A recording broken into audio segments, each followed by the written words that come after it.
Will a robot take your job? It's the question that's on pretty much everyone's mind right now.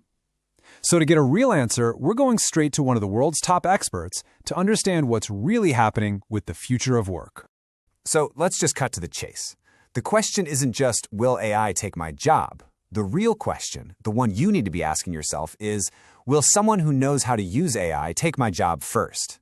And to figure all this out, we're going to lean on the insights of Professor Daniela Rus. She's the head of the largest AI lab at MIT, and she's been on the front lines of this stuff for 30 years, actually building the systems that are changing our world. Okay, so first up, let's tackle that biggest fear head on. This whole idea of mass job replacement. What does the reality look like today? You know, Professor Rus shared this personal story that I think we can all relate to. She had a problem with a shipment, but her specific issue, of course, wasn't one of the 7 standard options the chatbot gave her. So after going around in circles, she finally goes to a physical store, only to have a human tell her, "Oh, we don't do that anymore. You have to use the chatbot." It's just a perfect example of how these systems are built for repetition, not for real-world exceptions. And that's the crucial point here. Even in jobs that seem totally automated, like customer service, AI eventually hits a wall. It just can't handle anything it hasn't seen before. The unexpected, the new, the weirdly specific problems. That's where it completely fails, and it proves that you still need a human in the loop to handle all the curveballs that life throws at you. And that brings us to the real shift in how we should be thinking about all this. The story is changing from one of replacement to one of enhancement. For years, the fear has always been this big, epic battle, right? Man versus machine. But the reality is turning out to be something completely different. It's actually a competition between the human who has AI tools and the human who doesn't. The real advantage goes to the person who knows how to use the technology. And this quote from Professor Rus just nails it. The threat isn't the algorithm. The threat is your colleague who figures out how to use that algorithm to become way more effective and efficient than you are. So the call to action here is pretty clear. You've got to keep learning and stay on top of the tools in your field. So if the key is learning how to use AI, what's the next big thing we need to master? Well, beyond just what's happening today, there's a massive tech wave coming called Edge AI, and it could honestly change everything. So what the heck is Edge AI? Well, to put it simply, think of it like this. Right now, AI lives in these giant, expensive data centers in the cloud.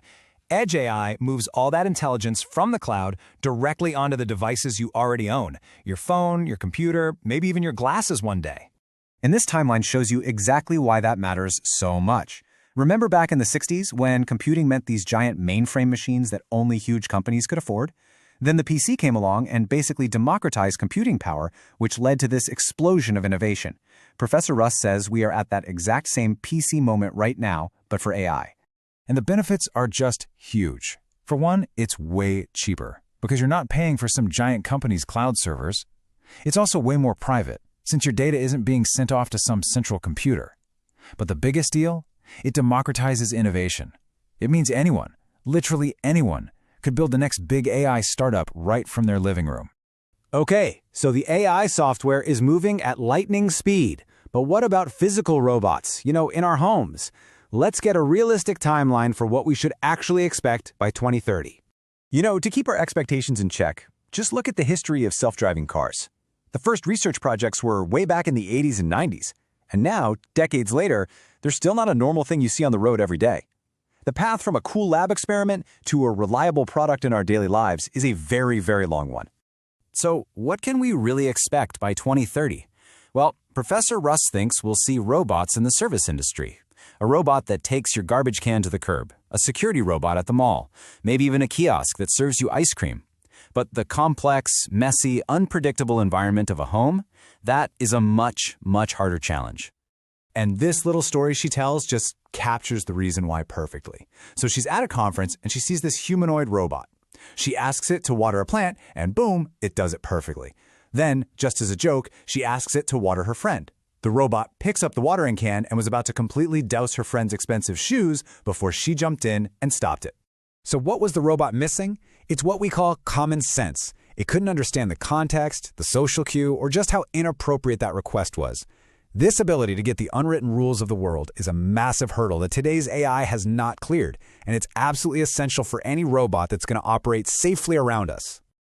Okay, so knowing all of this, how in the world do you prepare yourself? What skills are actually going to matter in a world that's more and more supported by machines? Well, the foundation is tech literacy. Everybody needs to understand the basics of AI, period. But on top of that, the truly irreplaceable skills, those are the human ones. Things like curiosity, creativity, good judgment, critical thinking, and being able to work with other people. These are the qualities that machines just really struggle with. And I absolutely love this point she makes about creativity. It's not some magic gift you're born with. Like she says, it's about connecting different ideas. Knowing about history, about art, about science, that broad knowledge is the fuel. It gives you more dots to connect in new and interesting ways, something an AI trained on a narrow set of data just can't do. All right, we have covered a ton of ground, so let's boil it all down to the most important things you need to walk away with.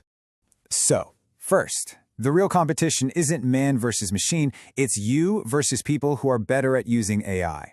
Second, the next big revolution is Edge AI, and it's going to put crazy powerful AI tools right on our personal devices. Third, don't expect a robot butler anytime soon. That common sense problem means advanced home robots are still a long way off. And finally, the real path to success is to pair that basic AI literacy with timeless human skills like creativity, curiosity, and critical thinking. So as we look to the future, it's pretty clear that it's going to be made up of these hybrid teams of humans and machines working together. The real question this leaves us with is a personal one. On that team, who are you going to be?